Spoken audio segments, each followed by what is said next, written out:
ونصلی ونسلم علی رسولہ الکریم اما بعد فاعوذ باللہ من الشیطان الرجیم بسم اللہ الرحمن الرحیم السلام علیکم ورحمۃ اللہ وبرکاتہ۔ جیسا کہ آپ سب کو معلوم ہے کہ ہمارے رمضان کورس کا جو ایک سلسلہ ہے الحمدللہ جاری و ساری ہے، اس میں ہم نے پچھلے لیکچر میں کفارہ، قضا اور حیض کے چند مسائل کو جانا۔ آج انشاءاللہ عز و جل متعدد اور مسائل ہم حیض اور روزوں کے ضروری مسائل کو جانیں گے۔ زوال سے پہلے حیض آیا تب بھی روزہ ٹوٹ جائے گا۔ بعض دیکھیں یہ مشہور ہے، اس مسئلے کو ڈسکس کرنے کی وجہ کیا ہے کہ لا علمی ہے۔ اکثر بہنیں یہ سوچ رہی ہوتی ہیں، دادیوں، نانیوں، اماؤں نے یہ مشہور رکھا ہوتا ہے کہ بھائی آپ زوال سے پہلے اگر حیض آتا ہے نا تو پھر تب آپ کا روزہ جو ہے وہ ٹوٹ جائے گا، اگر اس کے بعد آیا تو پھر آپ روزہ نہیں توڑیں گی۔ تو یہ بہت غلط مسئلہ ہے، بہت غلط بات جو ہے لوگوں میں عام ہے۔ زوال سے پہلے حیض آئے یا بعد میں آئے، افطار سے 1 منٹ بھی پہلے حیض آ جائے تو روزہ ٹوٹ جائے گا، پھر آپ کو اس کو بعد میں قضا کرنی ہوگی، ٹھیک ہے۔ دوسرا مسئلہ کیا ہے کہ حالت حیض کے سبب نمازوں کی قضا نہیں لیکن روزوں کی قضا ہے۔ یہ بھی لوگوں کو نہیں معلوم، وہ بھی یہی سمجھتے ہیں کہ نماز اچھا حالت حیض ہو جائے تو ان نمازوں کو ہم کیا ہوتا ہے کہ قضا نہیں کرتے، جب قضائے عمری پڑھتے ہیں تو ان نمازوں کو ان کی کٹوتی کر دیتے ہیں، یعنی ان کو الگ کر دیتے ہیں، اس کی بعد کی نمازیں پڑھتے ہیں۔ لیکن روزے جو ہیں نا وہ ہمیں لازمی رکھنے ہیں۔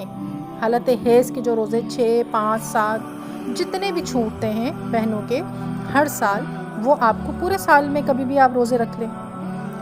ان کی قضا لازمی ہوتی ہے اگلے رمضان سے پہلے تک۔ حدیث شریف سے سنیے، اس کی راویہ جو ہیں وہ معافہ یا معاذہ ہیں غالباً رضی اللہ عنہا بیان کرتی ہیں کہ میں نے عائشہ صدیقہ رضی اللہ تعالی عنہا سے پوچھا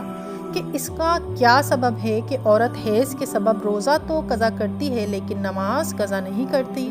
تو اس سوال پر حضرت عائشہ رضی اللہ عنہا نے سے پوچھا تو حروریہ ہے، تو انہوں نے کہا کہ میں حروریہ نہیں ہوں، محض جاننا چاہتی ہوں۔ یعنی حضرت عائشہ سے جب یہ سوال انہوں نے کیا تو حضرت عائشہ نے پوچھا کہ کیا تو حروریہ ہے؟ اب حروریہ کا کیا معنی ہے، کیا اس کا مفہوم ہے؟ تو حدیث مبارکہ اسی طرح ہے، انہوں نے آپ سے انہوں نے جو ہے وہ سوال کیا ان سے، جو پوچھنے والی سے، تو انہوں نے کہا کہ نہیں میں حریریہ نہیں ہوں، محض جاننا چاہتی ہوں۔ تو آپ نے فرمایا کہ ہمیں روزوں کی قضا کا حکم دیا جاتا تھا لیکن نماز کی قضا کا حکم نہیں دیا جاتا تھا۔ یہ روایت صحیح مسلم کی جو ہے حدیث نمبر 335 میں ہے۔ اب دیکھیے اس مبارک حدیث سے واضح طور پر یہ مسئلہ معلوم ہو گیا، لیکن اس کی حکمت کیا بیان کی گئی ہے؟ تو اس کی حکمت یہ ہے کہ اس میں شدید، اگر ہم نماز جو ہے وہ اس کی قضا کریں گے، کیونکہ ہمیں نمازیں جو ہے وہ متعدد پڑھنی ہوتی ہیں، ایک دن میں 5 پڑھنی ہوتی ہے، لیکن روزہ فقط ایک ہی ہوتا ہے ایک دن میں۔ تو اب نماز کا اگر حساب لگایا جائے تو انسان حرج میں آ جائے گا، ٹھیک ہے۔ تو اس کی حکمت یہی ہے، اس لیے حرج پیدا ہونے کے سبب ہر مہینوں کی نمازوں کی قضا جو ہے وہ مشکل ہو جاتی ہے، جبکہ اور نمازیں جو ہیں وہ ہر روز پڑھنی ہوتی، جبکہ رمضان المبارک فقط سال میں 1 مرتبہ آتا ہے، تو اس لیے ان کی قضا مشکل نہیں ہے روزوں کی۔ وہ فقط کتنے ہوتے؟ 5 ہوں گے، 7 ہوں گے، زیادہ سے زیادہ 10 ہوں گے، ٹھیک ہے۔ لیکن جو نمازیں ہیں وہ بہت زیادہ ہو جائیں گے، کیونکہ ایک دن میں 5 نمازیں ہوتی ہیں، تو 5 سے اگر ہم حساب لگائیں 10 دن کا تو 50 ہو گئی، تو انسان اس میں حرج میں آ سکتا ہے، ٹھیک ہے۔ تو یہ مسئلہ بھی آپ کے سمجھ آ گیا۔ اچھا، پھر اس کے بعد ایک اور مسئلہ ہے کہ حائضہ عورت سب کے سامنے کھا پی سکتی ہے یا نہیں؟ دیکھیں، کھا پی تو سکتی ہے حائضہ عورت، لیکن کیا ہے کہ چھپا کر کھانا افضل ہے، کیونکہ اس سے کیا ہوتا ہے کہ شریعت کی طرف سے بھی شریعت نے بھی اس کو پسند فرمایا ہے کہ چھپا کر کھایا جائے شرم و حیا کے تقاضے کے سبب۔ کیونکہ گھر میں بھی بچے ہوتے ہیں اور بعض اوقات نامحرم بھی ہوتے ہیں، جیسے دیور ہے، جیٹھ ہیں، تو ان سے اور بچوں سے، اپنے بچوں سے، یہ بچوں سے خاص طور پہ چھپا کر کھایا پیا جائے تاکہ ان کے روزوں کی وہ اہمیت نہ کھوئیں۔ انہیں لگے گا کہ ماما نے روزہ نہیں رکھا، والدہ نے روزہ نہیں رکھا، تو ہو سکتا ہے روزہ چھوڑ بھی سکتے ہیں، چھوڑ کے رکھتے ہیں، تو ان کے دل میں یہ چیز پیدا ہو جائے گی، روزے کی اہمیت باقی نہیں رہے گی، تو وہ ان کو آپ سمجھا نہیں سکتی اس مسئلے کو لے کر۔ اس لیے بچوں سے اور جو بھی گھر کے افراد ہیں ان سب سے چھپا کر کھانا چاہیے۔ ویسے بھی کسی روزے دار کے سامنے کھانا پینا تو ویسے ہی گناہ ہے، مطلب گناہ اس طور پہ کہ احترام کیجئے اس کو نا، احتراماً نہیں کھانا چاہیے۔ اچھا جی، پھر اس کے بعد ایک اور مسئلہ ہے کہ حیض کے سبب قضا ہونے والے روزے اگلے رمضان سے پہلے رکھنا لازم ہے یا نہیں؟ تو لازم ہے، اگلے رمضان سے پہلے آپ کو اس کی قضا لازمی کرنی ہوگی۔ فقہ میں ایک جزی ہے، فقہ جو آپ لوگوں کو معلوم ہوگا، ایک جزی موجود ہے کہ جس نے پچھلے رمضان کے روزے نہیں رکھے تو اس کے اگلے رمضان کے روزے بھی قبول نہیں ہوں گے۔ جزی کہتے ہیں ایک مکمل بات کو، کسی چیز کا جز ہوتا ہے، وہ حصہ ہوتا ہے لیکن مکمل بات ہوتی ہے، وہ ایک مسئلہ یہاں پہ لکھا ہوا ہے تو وہ اس کو جب نکالتے ہیں تو وہ جزی کہلاتی ہے۔ اب دیکھیے یہ مسئلہ لکھا ہوا ہے، یہ ایک کتاب سے اخذ کیا گیا ہے، فقہ کی ایک کتاب ہے جس میں ہے کہ اگر اگلے رمضان کے روزے جو قضا ہو گئے تھے وہ اس رمضان سے آنے سے پہلے قبول نہیں کیے، پچھلے رمضان کے آنے سے کے جو روزے تھے وہ اگلے رمضان کے آنے سے پہلے قبول نہیں، ان کو نہیں رکھا، تو اگلے یعنی کہ جو آنے والے روزے ہیں وہ بھی قبول نہیں کیے جائیں گے۔ یہ یاد رکھیے کہ نفلی روزے آپ رکھ تو لیتی ہیں شوق و ذوق میں کہ نفلی روزے ہیں، لیکن آپ ان کو قضا روزے پر ترجیح دے رہی ہیں، ایسا نہ کیجئے۔ نفلی روزوں کی جگہ آپ قضا روزے رکھیے،